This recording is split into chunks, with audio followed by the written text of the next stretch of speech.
I'm very excited to be here again with Andrea Fraser, who I had the pleasure to talk to in 2013 when I was director at Tate Modern, and the conversation completely baffled me. I'm still haunted by it. I'm haunted by it because of the preciseness with which Andrea was addressing the issues she's interested in, the field of contemporary art. But not only the precision, but also her outspokenness and her thought-provoking ideas about what to do, que faire. And I was also haunted by the way she addressed her own and my schizophrenic situation. A schizophrenic situation because we are all caught in this tension between what to do. We are all dependent on many different things which are often contradicting. In my case, contradictions between public service and the private world of art. Also the contradiction between non-profit and for-profit, the art market.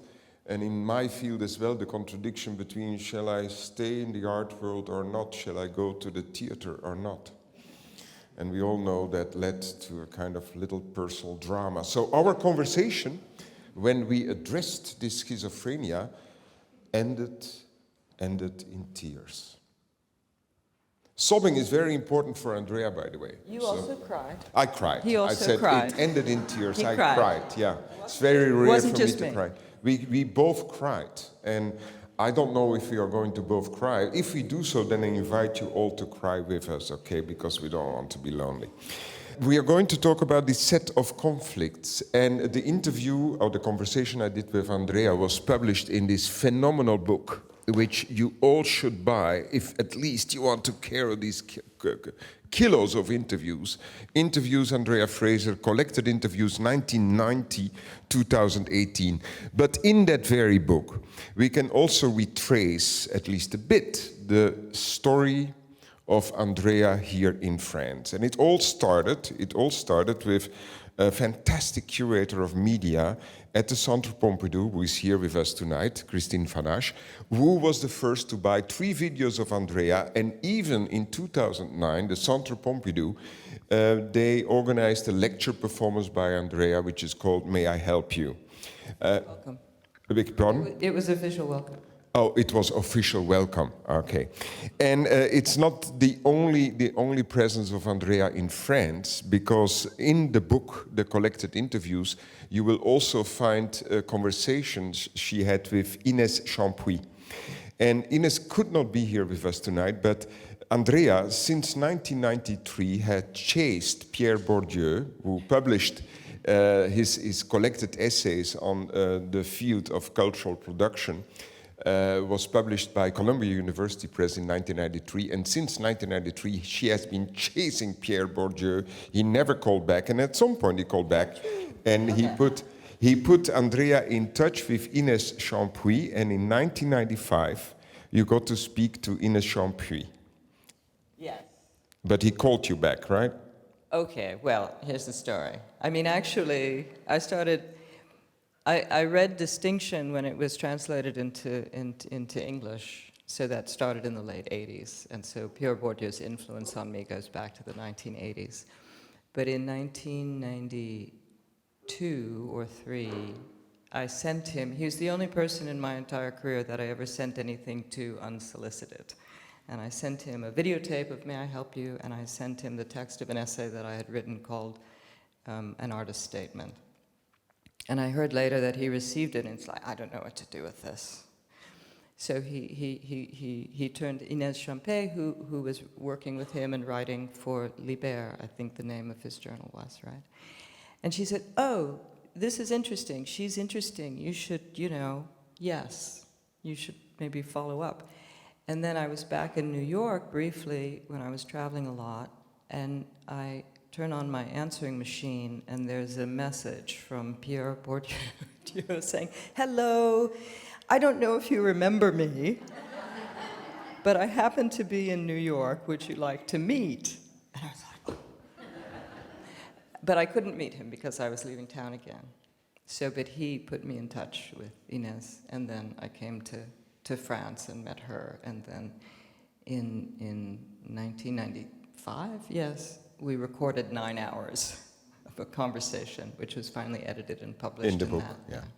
But besides Inès Champuis and thus in an indirect Pierre Bourdieu, we also find in the book a conversation with Marie de Brugerolles, because in 2013, Marie published an article in Frog about Andrea, and in 2015, she initiated an issue of Initial, published at the ENSBA, l'École Nationale Supérieure de Beaux-Arts in Lyon, which is a terrific document. But that's almost really it, because now we are in Paris again with Andrea, and it's for the first time that she's showing in a gallery in Paris. She showed already in 2022 with the Galerie of Marian Goodman in New York. She joined the Galerie of Marian Goodman because, as you probably heard, Andrea at some point said, I don't want to be in a gallery anymore. She gave up her work with Friedrich Petzel. She started very early to show in Cologne as of 1990 with the Galerie Nagel-Draxler. She showed, of course, with the legend Colin Deland in American Fine Arts. But there was a reason for Andrea to stop showing work in commercial galleries. But anyway, she started to show again, and it has a lot to do with this show. And Andrea is going to take us through this exhibition. Thank you so much, Chris, for that. I mean, you did a lot of research, so I appreciate that, because that's a lot of detail about my deep past. So, but I really want to thank you for being here, and it's such a great coincidence that you were able to be here. And I also really want to thank everyone here at the gallery who's just been, I'm going to choke up, see, I'm already crying, who have been so wonderful. So this exhibition, I can walk you through the space, but for me, I really think of this exhibition within a narrative, I mean, as you suggested, of my relationship with commercial art galleries, which has been on again and off again since the early 1990s. And when I first emerged as an artist in the 1980s, and I developed my commitment to institutional critique, I'm not going to work with galleries. Only museums, only in the sort of public sphere. And then I met a couple of dealers, Colin Deland and Christian Nagel, who seemed to understand my reservations and my critical relationship to art galleries. And I thought, okay, I can work with them. I did a couple of exhibitions in galleries in the early 1990s, and then by the mid-90s, I'm not going to work with galleries anymore. And through most of the 90s, I developed a commitment to site-specific work, to project-based work, to commissions with institutions, and was involved in trying to theorize the economic and sort of social conditions of those kinds of practices in terms of services, service provision, as opposed to goods production. That we weren't studio artists producing cultural goods that circulated as commodities. We were artists who were post-studio, engaged in site-specific project, community-based work, who fundamentally, in economic terms, were providing services to institutions, communities, and so forth, and not service in the sense necessarily of a social benefit, but service in the sense of an immaterial product that would be compensated not through a sale, but in the form of a fee for service. And I tried to also, of course, that was also partly a way of justifying, of arguing that, yes, I should be paid for my labor, as should other artists. By the late 90s, that model had kind of felt like it was exhausting itself, and the art market was booming, and I was feeling marginal as well as broke. And I thought, well, okay, I'm going to go back to working with galleries. And I started a conversation with Friedrich Petzel and started to work with Petzel alongside Colin Deland and Christian Nagel. But I felt like I was betraying something that I had tried to represent and stand for, which was the position against the gallery, against the commercial art world, against commodity production, against the art market. And I thought, well, okay, if I'm gonna make things to sell. I mean, at that point, also my videos were in limited edition. You know, there were other forms of ways that I attempted to kind of resist aspects of how the commercial art market functions. But I thought, if I'm going to go back to the gallery, you know, and I'm going to sell it, I might as well just sell it. I might as well. That's when I thought of Untitled. Like, I might as well just go all the way. And it emerged out of this very old, kind of classic metaphor, really. The age-old metaphor of selling art as prostitution. And so it was my second exhibition at Friedrich Petzel Gallery, which was the presentation of Untitled. The first exhibition, I tried to make a splash with video installations and so forth. But, okay, I have to address what I'm doing here. And so Untitled came about when I asked Friedrich Petzel if he thought he could find a collector who would participate in an artwork that would involve the collector pre-buying a videotape of the collector having sex with me in a hotel room. And first he didn't think I was serious, but finally I did convince him that I was serious, and then he proposed this to a collector who said yes. So a certain negotiation ensued. The collector pre-bought a videotape that had yet to be produced, and then we met at a hotel room that was rigged with a camera in the corner of the room. And we had sex, and we recorded, and then he received the video. The video, very important to me, though, was produced in an edition of 5. And this was a central point. And so it was the return of the artistic commodity, the edition videotape. But its function then was precisely to distinguish what I was doing from prostitution. That is, I was not being paid for my sexual services. I was being paid for a video, for a product that I produced and that I owned until it was sold. And so this is also one of the functions of the commodity, is to mediate these relations of exchange and to kind of externalize. Was it sold? What do you mean, was it sold? Were the 5 editions sold? The first went to the collector, the second went to the Galerie Foundation, the third went to the Van Arens collection. And then I decided to stop selling it. So it was produced in an edition of 5, and only the first 3 were sold because I decided to stop selling it. Because there was a backlash to all of it, right? So when Untitled was shown in New York, the tabloids got a hold of it. I was invited to be on talk shows with right-wing people. Why in the world would I agree to do this? But a tabloid in New York ran a story about artist sells herself for $20,000, big scandal. I actually did not disclose, and still does not disclose, what the collector paid. For me, it was a symbolic amount that was necessary to sort of constitute the piece. The number $20,000 started circulating. And this was a scandal. It represented to the Daily News, to this tabloid, you know, the sort of insanity of the art market, that someone would be paid that much for one night. Well, call girls are paid that much for one night. And I knew that the painter who had the show before me at Petzel sold one painting for $200,000. So all of a sudden, I was sort of caught between these two economies, the economy, you know, the everyday economy, in which $20,000 is, you know, is a nice amount of money for, for a night's work, and the art world in which that's cheap. And so the most painful part of the work became not the exposure of my body in the video, but my exposure within an economy associated with a particular price.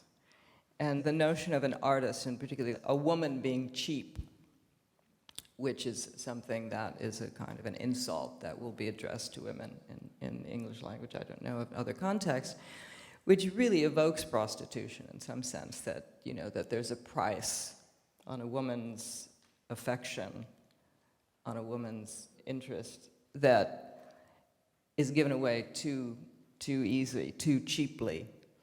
And so what then emerged out of that was less the metaphor of prostitution and selling art as prostitution than this experience of the very painful and intimate entanglement of financial and emotional economies of value, and how profoundly difficult it was and can be to separate how one is valued, one's products and labor are valued. See, here goes. Within economic or financial economies in which one is embedded. And if I'm in a gallery, I'm objectively, no matter how much I might reject the criteria of value that defines the hierarchies and the pecking order in that gallery, I'm still objectively valued and judged according to that criteria. And how difficult it can be to separate valuation in that context from one's sense of self. And that's what Untitled became about for me. And so that's what happened when I started considering the show. I realized it's been 20 years since Untitled. And I also realized that there was a parallel between this moment in my professional life and that moment in my professional life. Because in the aftermath of the reception of Untitled, I also then decided to stop working with Friedrich Petzel. I decided to stop working actively with commercial galleries. And then I decided, to the extent that I was selling work, I would not sell to individuals, only to institutions.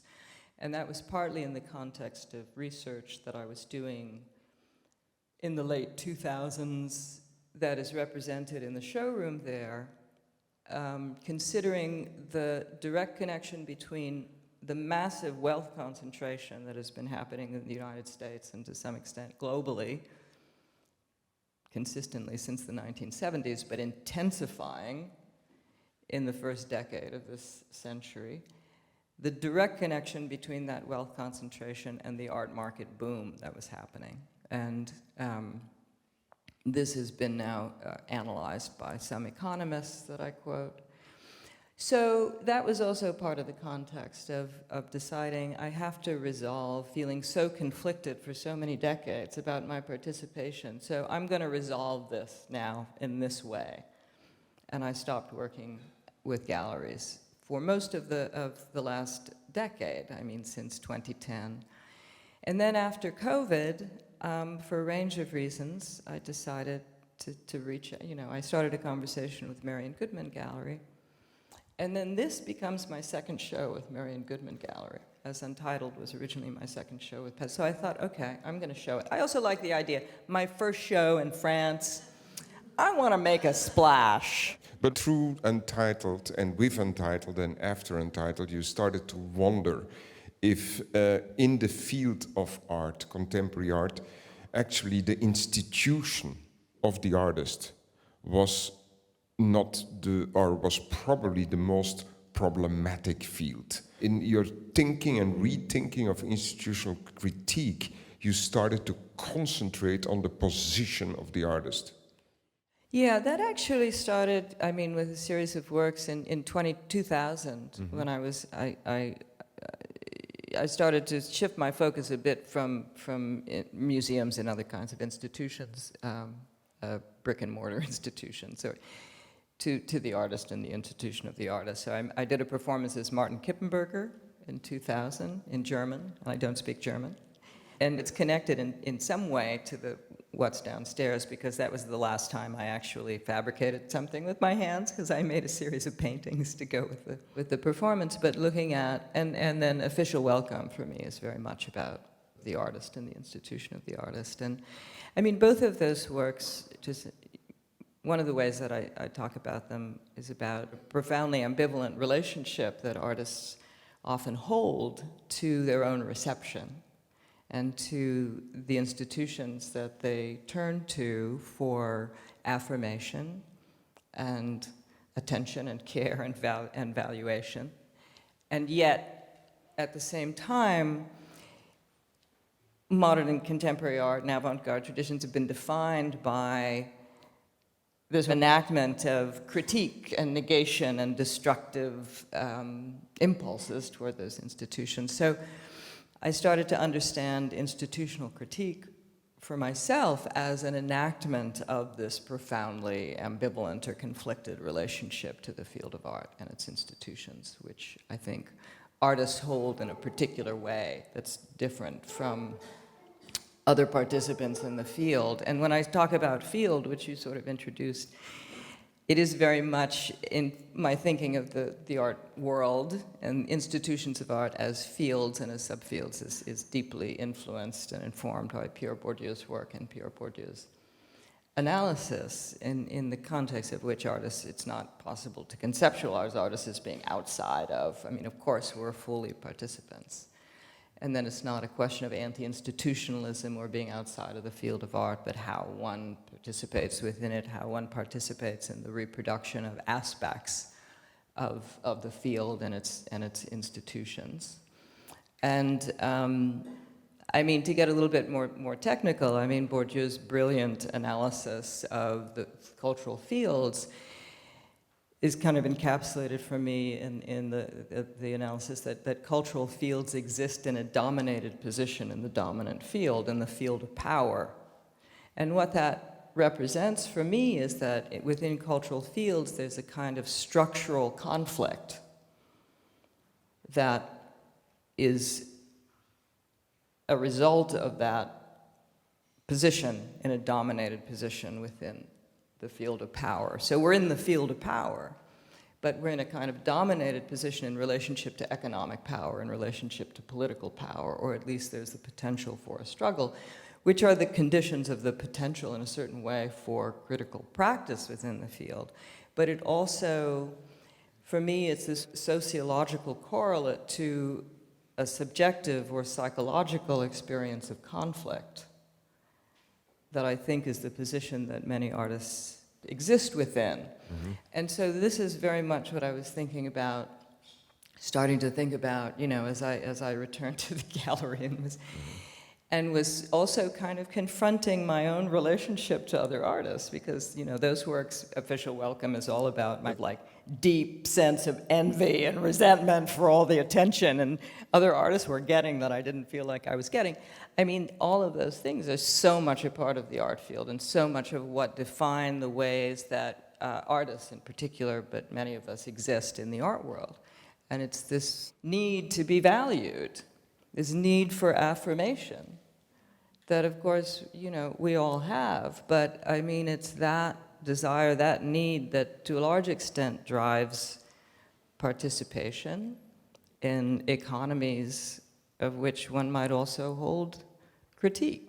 I mean, I think that ambivalence and that conflict and the capacity of the field to hold that conflict, which again I think is overdetermined by how it exists in social space according to Bourdieu, right? So this is really what, for me, defines the field of contemporary art, which is also what makes it so important, that it's not, for me, about like being anti-institutional or escaping the field, but of holding and enacting and trying to work with the space of conflict and contestation and the space of ambivalence and the space of potential negation as well as affirmation that it holds in society.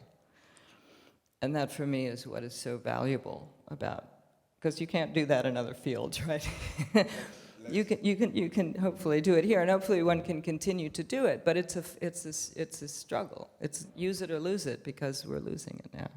Let's go downstairs, because you addressed the fact that you wanted to go back and work again with a gallery. Trying to find a response was also to that tunnel of love and hate relationship. Different. Well, you know, when I first thought, it's like, I'm going to show Untitled, it's going to be in Paris, you know, I'll do another sort of art market analysis, in a way. That's what I thought I was going to show. And I say that my work as an artist swings between these extremes of very embodied, often performance-based investigations of desire and subjectivity and fantasy and emotional life that is represented by Untitled, and then social and economic analysis that's very dry and very cold and very conceptual. And I like to juxtapose the two, because I think, you know, they hold both. One has to do the social analysis, and one also has to do the psychological analysis and consider the sort of emotional investments in those social and economic structures.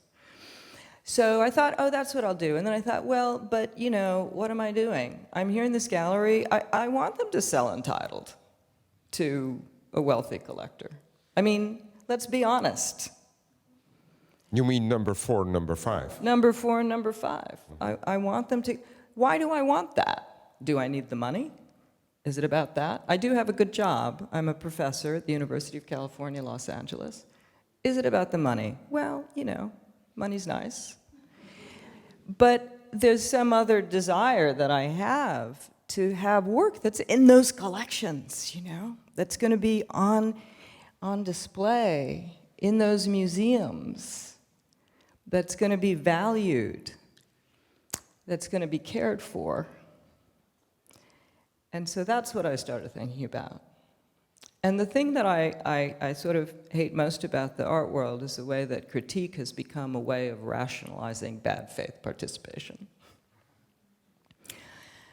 And so I didn't want to enact that. So I'm thinking, well, yes, that's why I want to do this show. That's why I want to be in this gallery. That's why I want to be making artworks and not do something else, which I've definitely entertained at many times in my life. And so that sort of taken me back to, and there's a way that, you know, art objects, whether they're handmade or fabricated, but especially when they're made, drawings, paintings, sculptures, they are valued in a way that's very different from the way that video is valued. And I'm not only talking about economic value, of course there's a vast difference in how they're valued. If you want to know, video is only 0.5% by value of the global art market, according to Art Basel Art Market Report. So that makes it very, very clear. But it's also about how it's held, how it's cared for, the sense of existing in time and over time, the sense of a kind of materiality of a relationship, of a connection to a thing. So all of those aspects of artworks are compelling to me. And they're aspects of artworks and art making that I've rejected. Mm-hmm. And I started to look at like the history of that. See, now I'm going to cry. And so I thought, okay, I'm just going to go right at that.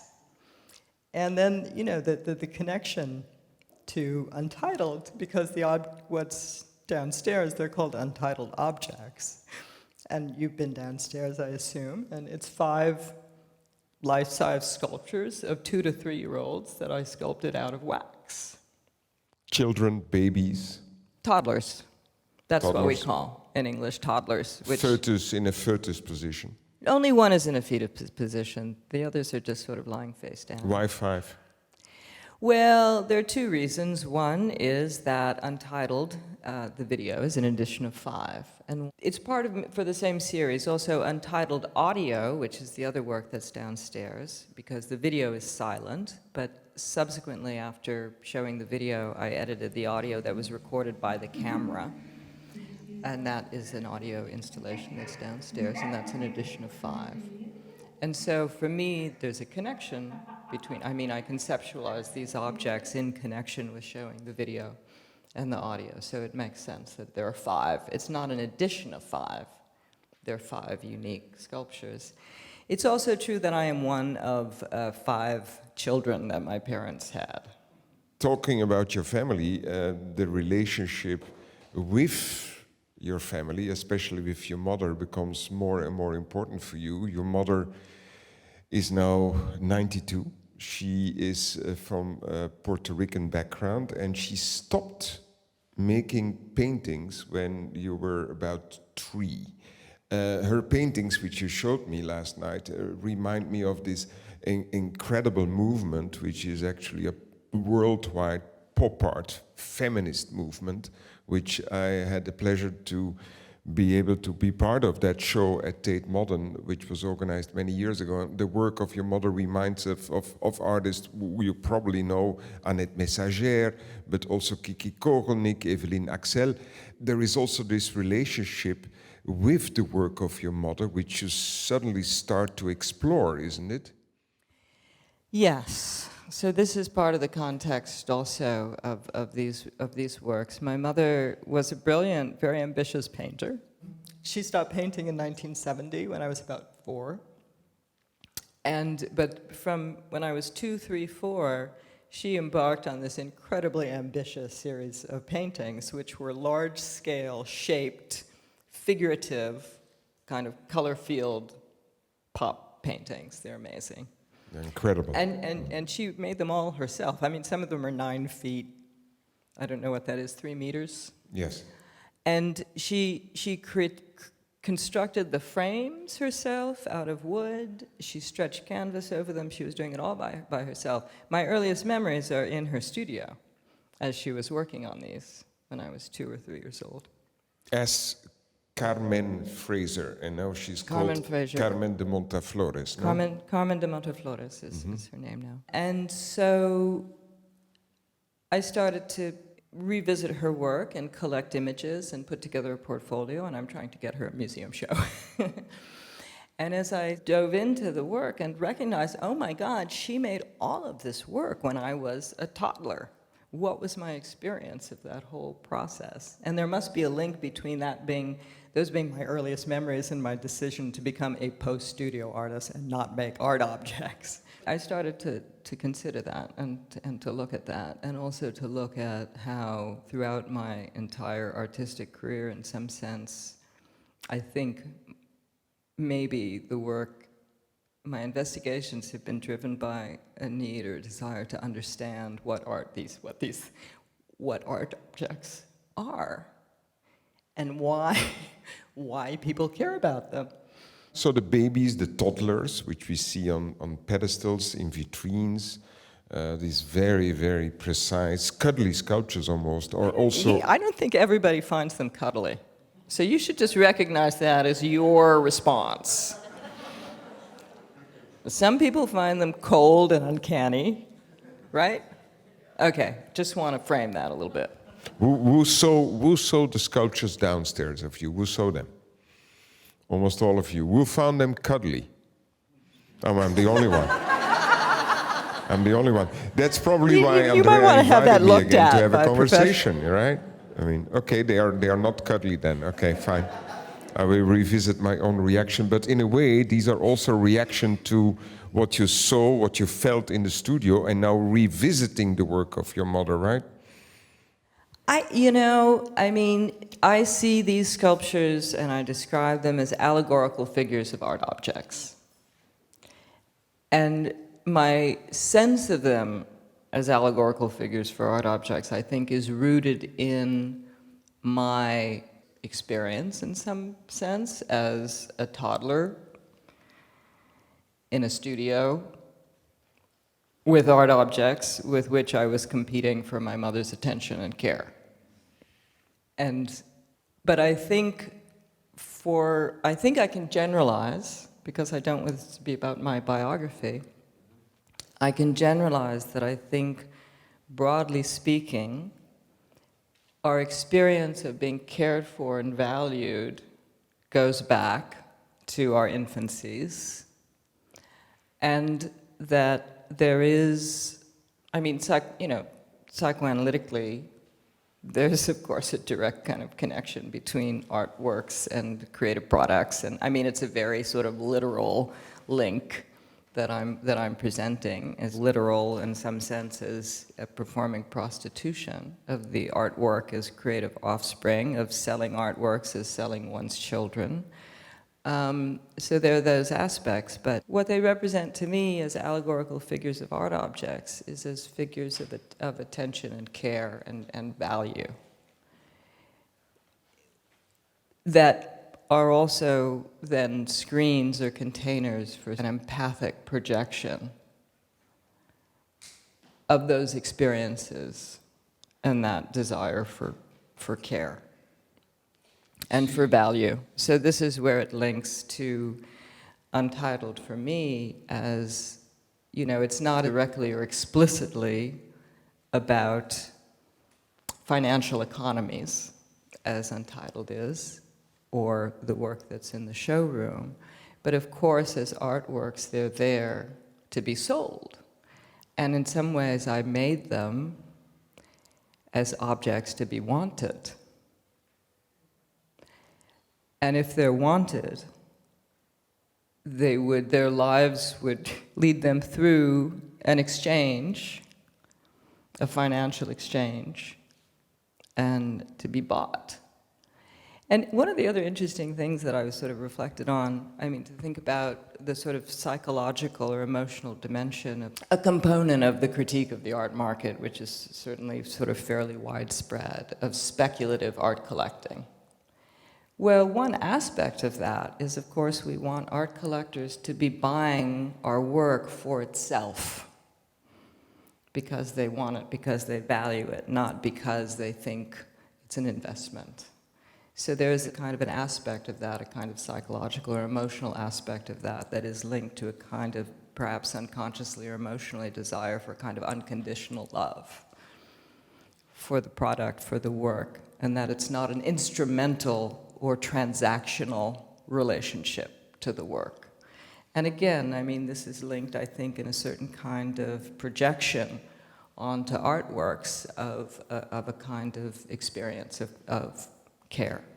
You spoke about attention. You want to catch the attention of the spectator. You want them to be attentive. Claire Bischoff was addressing the issue of a kind of crisis of attention in one of her latest essays. I believe it was an art forum. And my question to you is there a good or a wrong way to look at your work? What is an almost ideal way of spectatorship for your work? How are we supposed to look at this Untitled and the Untitled, which is quite different, the objects in the lower gallery? Because, I mean, we know that, and you addressed it yourself, to look at your work is a lot of work. Yeah. In a lot of different ways, I think, right? I mean, it was so interesting last night at the opening, people were congregating in the tiny showroom where there's this incredibly dense textual, conceptual work that I would think is just a lot more demanding than what's in here and what's downstairs, but maybe not. They felt more actually. They felt much more comfortable there than here. Well, so officially my position is there are no wrong interpretations of an artwork. And it's up to the artist to understand and interpret the interpretations that were made and to learn from those interpretations, partly in terms of what might be their own unconscious motives in the work that aren't recognized and acknowledged. That's my official position, which I totally stand by and I believe, because I think as programmatic as I am as an artist and as focused as I am on making artworks that sort of realize the impact that I want them to have, I also recognize that there's a lot that's unconscious in my own work that I never completely understand, and thank goodness, because if not, it would be awful, I'm sure. But I think for me, my sort of grail as an artist, I mean, I've defined institutional critique as a practice of critically reflexive site specificity. So a kind of critical reflexivity is what I aim to trigger in the viewer. So it's what I try to practice in my own work. But for me, critique isn't what the artist does, or analysis, which may be a more appropriate term for some of the work. It's not what the that if a work is critical, it's not critical because that's what the artist is doing in their process. It's because the work is activating or triggering a kind of critical process in the viewer. And for me, what is essentially also a reflexive process. That's not a critical process of projection where, oh yeah, that's a terrible collector, you know? Or those awful museum board members. It's not just about the collector, it's about the artists. So so the challenge for me in a lot of my work is to try to get at things which one doesn't necessarily want to think about or experience, which may be shameful, which may produce anxiety or a sense of guilt, but to do that in ways that don't trigger defensive responses, that produce a kind of projective disowning of one's participation in or existence within those same sets of relations and conditions. In that context, let's talk about tears. I mean, you're sobbing up quite often. I mean, I had several occasions with you where you were weeping, sobbing up, producing tears. Interestingly enough is that when an author like Anna Kornblut criticizes the autofiction, the constantly addressing in contemporary literature the I, think about Knausgaard, that you also talk about yourself, me, I, but you're not contained by this me container. Is that also, the tears are also a way to get outside that me container? I don't know if I can link the tears. I mean, I'm weepy. I hate it. It's embarrassing. I wish I wasn't. Drives me crazy. Sometimes I try to medicate myself. Doesn't work. But it's also something that I've accepted, and that acceptance of it is a really important moment in my development as an artist, because I thought, well, if I am afraid or don't want to choke up or cry in public, then I'm going to avoid talking about things that are important to me. And why am I an artist if I'm not talking about what's important to me? What the hell would be the point of being an artist if I'm not doing that? So I accepted that this is who I am and this is what happens when I talk about things that are important to me. When I was in the jury of Documenta in 2013 and you were an official candidate, you were asked to present to us your Documenta 14. And you wrote this incredible proposal, which I still think is a missed chance. And I remember you were sobbing up when we asked you. Terrible interview technique, I tell you. It's really, not a winner. Where we asked you to present your proposal, and you said to us the following: Documenta 14 would not advocate for any one field or arena of art practice, nor would it undertake a critique in the sense of aesthetic, ethical, or political fault-finding. Rather, it would attempt to offer an alternative to exhibition practices that tend to universalize their own, often implicit criteria, whether as global vision, artistic quality, or political principle. Instead, it would aim to focus and frame both emergent and established fields of artistic practice and the relationships between them, not only to expand our understanding, but to clarify and intensify our experience of what is at stake in the artworks and practices that find their places within them. And we asked you then as the jury the question, but Mrs. Fraser, would that also imply that you're going to show bad artists? Or artworks that are bad? And you said yes. And I remember that my colleagues of the jury, Documenta, you can imagine what kind of process it is, that everybody was looking. So we're going to have a Documenta 14 with the curator showing work she hates. Absolutely, that was the concept. And then you started to tear up. It was too much. I have no idea why I would have teared up at that particular moment, frankly. I remember when I was voted down as a Documenta organizer, which was for the Documenta 11, that I teared up afterwards that night, and I had really difficulties to accept that decision by the jury. And you wrote to me the next day, oh my God, I felt really bad, but I'm glad I didn't have to do it. It would have killed me, I'm sure. I'm sure it would have been awful. But yeah, I mean, that I can't remember There are a few sort of things you're weaving together there. I mean, tears and my proposal, and I'm not sure which strand we should follow. But that documentary proposal was actually, it was a proposal to. I can't remember now. It's a sort of assemblages of exhibitions, and it was rooted in a hypothesis or an analysis of the field of contemporary art as fragmenting into increasingly autonomous subfields. I mean, that's the basic kind of central idea.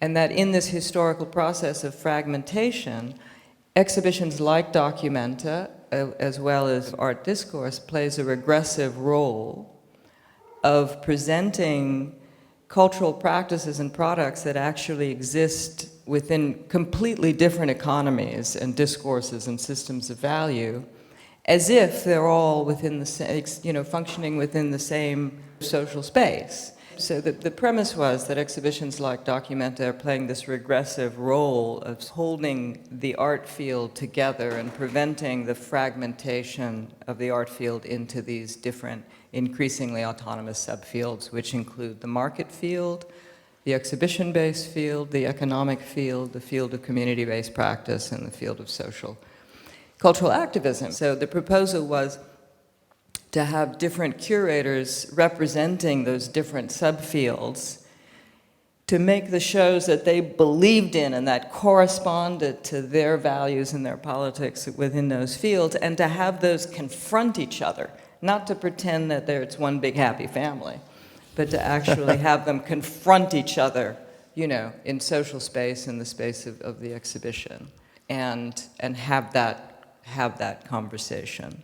Actually, right now I'm developing an essay that goes back to that, which I shared with Chris, which hopefully will be published soon.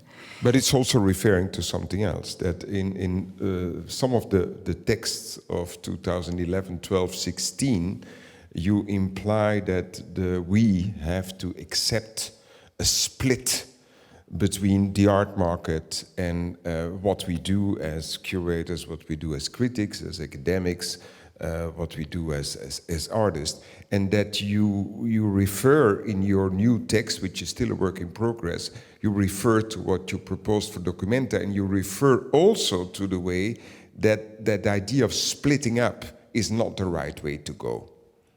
Part of my stepping back from withdrawing from the art market and commercial galleries was connected to an essay that I wrote in 2011 called Le 1% C'est moi, and I was just informed that actually that's incorrect in French. The title's in French, and that's wrong, so sorry about that, to French speakers. It's on the wall in the showroom, and in addition to this analysis of the relationship between wealth concentration and the art market, the essay, it's a polemic, and it ends with a call for the splitting of the art market from the field of exhibition. So let's let the art market become the field of luxury goods that, it increasingly is. A sort of part of the luxury goods industry, which may be clearer here in France than anywhere else, although it's also true in the United States and elsewhere. And there are various kind of specific conditions, I think, of artistic production and the forms of value that different kinds of art making represent that correspond to that world of luxury goods. It's called Let's Withdraw Our Cultural Capital from that art market, so it just splits off into the field of luxury goods, and let's concentrate our efforts in these other subfields, the academic subfield and the exhibition subfield. So that's what I was calling for then, and I think as I return to that idea and also think about, what's happened, in fact, if one considers accepts the hypothesis of these three primary subfields, they're actually are sustained by a relationship of mutual parasitism, if you will, that what keeps the art market from just dissolving into the luxury goods market is its connection to the academic field and to the field of exhibitions, which create this framework of public goods and of production of knowledge and so on and so forth. So, and at the same time, you know, the exhibition field would basically be bankrupt without the art market. And in terms of the academic field is dependent, especially on the exhibition field, for connection to a broader non-specialized audience and for broader cultural relevance. So there are all these sort of forms of intersection, and one can look at what occurs at the intersections. But the connection between that, you know, writing and this exhibition also has to do with my thinking about, well, what, again, I mean, I'm always thinking site-specifically, even if the work is not traditionally site-specific in the way that Museum Highlights was or something. But I'm thinking, well, what does it mean to work in a gallery? I mean, what I'm going to do in a gallery is going to be different than what I do in a museum context. And partly that has to do with wanting to engage with and address the conditions of this social space, which are economic conditions, and they're also kind of conditions of a certain kind of relationship to artworks. The text you are right now developing that idea of this interdependency is not about just passive acceptation. It's really a text which is supposed to give courage also to your students, because the text is going to be based on your teachings for your students in terms of what to do, how to do it, how to continue. Well, I mean, part of the problem, if you're a young artist now, you're presented with this, it makes no sense, you know? And you're exposed to what you see in art galleries, and then what you see in museums, and then art discourse, and each one of those spaces represent a completely different set of criteria and correspond to completely different economies. And for the most part, it's very hard to see what that is. I mean, I think professionals in the art world, we kind of know, although I don't know that we articulate it, but young artists, it's like, you have galleries that are showing video. Galleries are showing a lot of video, so video must sell.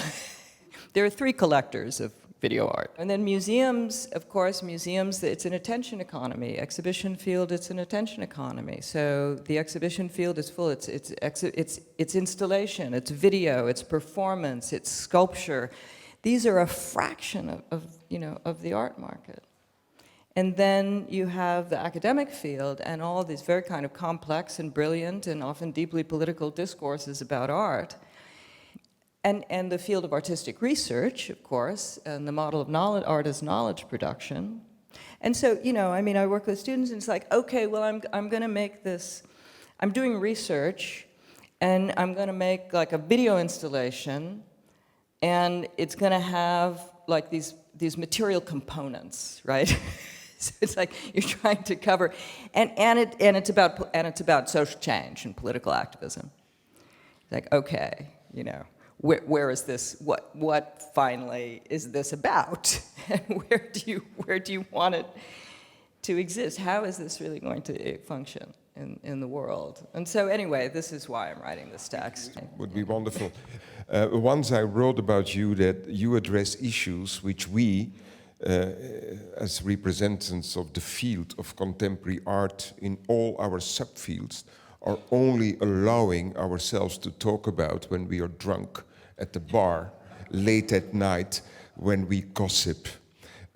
Because during daytime we say, it's amazing, it's great, but we don't dare to judge. I mean, in difference to the world of opera, literary cinema, the art world barely dares to say in the open, this is not such a good work of art, or you bought a bad work of art. We are an impoverished field, but it has to do with disentanglement. So my question to you, Andrea, is how do you want to be gossiped about late at night in the bar? How do I what? To be gossiped about. Oh, gossiped about.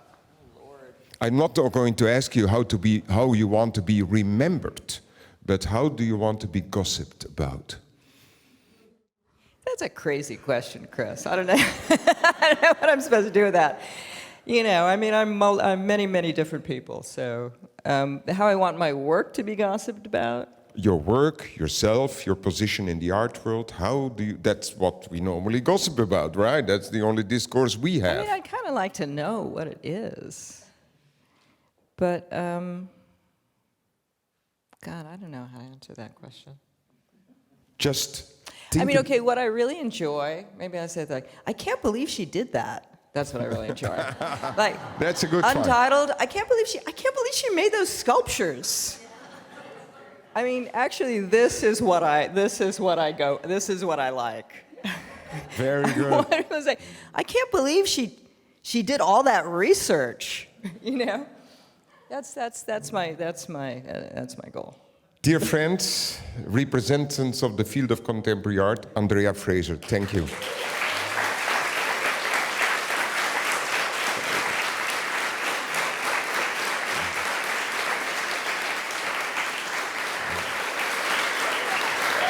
Hey. Stand up, stand up.